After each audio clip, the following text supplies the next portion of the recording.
Hello student, आज हम class 12 की एक्सरसाइज 6.1 का क्वेश्चन नंबर 11 सॉल्व करेंगे। इस क्वेश्चन में हमें एक कर्व की इक्वेशन दी गई है जिस पर कोई पार्टिकल मूव करता है और कर्व की इक्वेशन है 6y = x³ + 2। और जब ये पार्टिकल इस कर्व पर मूव करता है तो हमसे पूछा जा रहा है कि इस कर्व पर ऐसे पॉइंट्स फाइंड आउट करिए जहां पर y coordinate changes 8 times faster than x coordinate. पहले इस कंडीशन को लिख लेते हैं। तो y coordinate changes 8 times faster than x coordinate, ये कंडीशन हमें दी गई है और इस कंडीशन को सेटिस्फाइड करते हुए इस कर्व पर हमें पॉइंट्स फाइंड आउट करने हैं। तो पार्टिकल हमारा इस कर्व पर मूव कर रहा है विद रेस्पेक्ट टू टाइम, तो हम क्या काम करेंगे कि इस इक्वेशन को with respect to time differentiate करते हैं। तो चलिए इसको डिफरेंशिएट करके लिखते हैं। तो 6dy/dt = ये आएगा 3x² और x का हो जाएगा dx/dt और 2 कांस्टेंट है, ये 0 हो जाएगा। अब dy/dt और dx/dt हमारे पास वैल्यू नहीं है, तो उसके लिए हम क्या काम करेंगे, ये जो गिवन कंडीशन है इसी को एक बार और रीड करते हैं। तो कंडीशन में दी गई है y changes 8 times faster than x। तो इसका क्या मीनिंग है? इसका मीनिंग ये है कि x and y are changing with respect to time. तो उसके हिसाब से हमें दिया गया है dy/dt = 8 टाइम्स ऑफ dx/dt, यानी y कोऑर्डिनेट का जो रेट चेंज है वो x कोऑर्डिनेट के कंपैरिजन में 8 टाइम्स ज़्यादा है। तो हम इसको इसी वे में लिख पाएंगे dy/dt = 8 टाइम्स ऑफ dx/dt।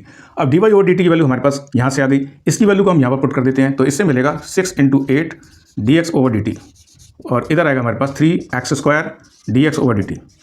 अब dx/dt से तो ये दोनों कट जाएंगे आपस में और 3 से ये भी रिड्यूस हो जाएगा। तो इधर आएगा 16 = x²। तो x की वैल्यू हमें दिखाई देगी +-4। अब इन वैल्यू को अगर हम इसी कर्व की इक्वेशन में अगर हम पुट कर दें then we can easily find out the value of y coordinate.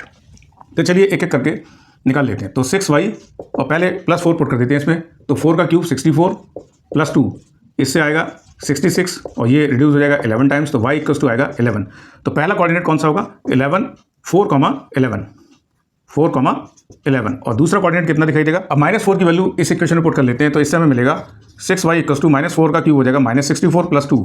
तो इससे y = में दिखाई देगा -62/6 और इसको अगर हम 2 से रिड्यूस करेंगे तो इससे वैल्यू हमारे पास आएगी y की -31/3। यानी दूसरा जो पॉइंट आएगा हमारे पास वो कितना आएगा? -4, -31/3।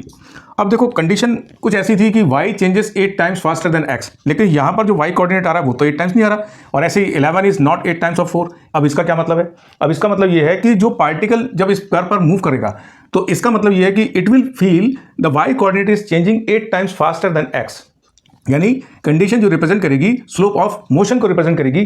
तो इसीलिए ये कंडीशन में हमें 8 टाइम्स y नहीं दिखाई देगा। I hope you understand this question. Thank you, take care.